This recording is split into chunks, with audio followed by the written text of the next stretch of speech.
So today we're going to be dropping the fuel tank, and we're doing this because we can hear a whining sound in our cabin, and that means the fuel pump is about to die. So we need to replace the fuel pump. And to do this, unfortunately, we have to drop the fuel tank. So we're underneath the car right now, and we can see here this big long black vessel running the whole length of the car is the fuel tank. And this fuel tank fits in, so when you get in the car, the center console where your right arm rests when you're the driver, that's basically your whole fuel tank. So it's very long and skinny.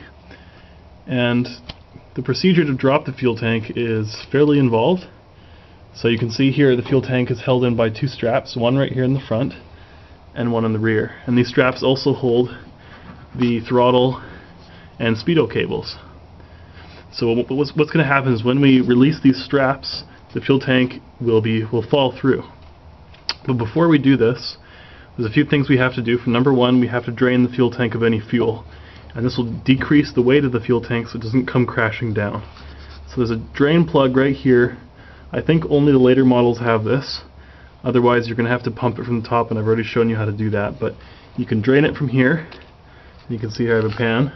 I only have a little bit left in there, so I'm only going to just be draining a little bit out. And also you have to make sure that the fuel level sender and the fuel pump are disconnected inside the cabin. So you have to actually get into the cabin, take off the central mid console and disconnect those wires. Otherwise, when you drop this, they'll get caught and they'll break. When dropping the fuel tank, as I mentioned before, we have to make sure that the fuel level sender and the fuel pump are disconnected. And so we can see here we removed the whole center console, the whole plastic covering, and we removed this metal cap from above here. Just two screws holding it in, and you can see here we have the fuel level sender and the fuel pump, and we have to make sure these are disconnected and loose so that when we drop the whole fuel tank, these things don't get caught here on the metal and then they'll rip off, and that would be a messy repair. So make sure these are disconnected and loose so that when we drop the fuel tank, everything's good to go. And now we're going to go underneath and do that. A few other things here. At the back of the fuel tank are all the lines out, so the fuel level out, the fuel vapor to the carbon canister, and all those lines have to be disconnected because when we drop this, those hard lines would break otherwise. So I got a couple pictures just to show you what it looks like.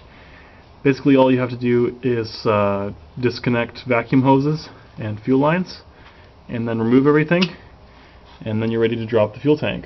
So we're going to do that now and show you what it's like.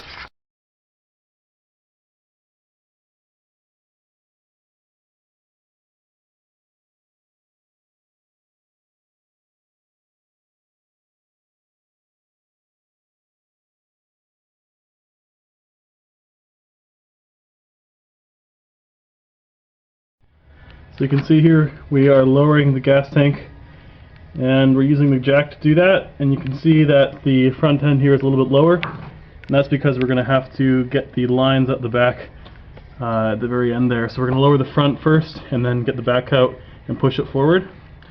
And just a note here, you had to sort of jiggle this thing quite a bit to get it to come loose, even after removing the two stays, just because it's been in there for so long. You just got to jiggle it loose and then it'll come out. But just make sure that the two electrical lines in the cabin are free, and then you can just remove those two stays here, and then the whole thing should drop out with some jiggling. Alright, so we have the gas tank out of the car. You can see here all the lines at the back where we had to disconnect.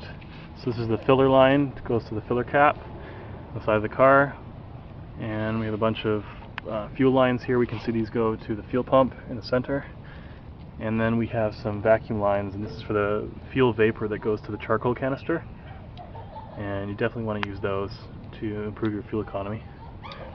So the reason why we had to take this out is because to get the fuel pump, which is right here, it's right in the center, this is actually inaccessible unless you drop the tank. The one that is accessible, the one we saw before, was this one. This is the fuel level sender. It's too bad Toyota didn't switch that with this, because then we could replace the fuel pump much more easily, and who really cares about the fuel level sender? That just tells you how much gas is left in your tank. So it's not super important. So we're going to take both this and this out, and then we're going to take a look inside the tank, see if it needs to be cleaned, and then we're going to replace the fuel pump and show you how to do that, and then put it all back in the car. Alright, so now we've removed the fuel pump. You can see what it looks like here. So it has the stock or strainer, fuel pump, and the lines, and electrical connections. And also this gasket here. We're definitely going to have to replace this gasket. So you can order one of those ones new. And then just rebuild this whole assembly with the new fuel pump. And you're ready to go.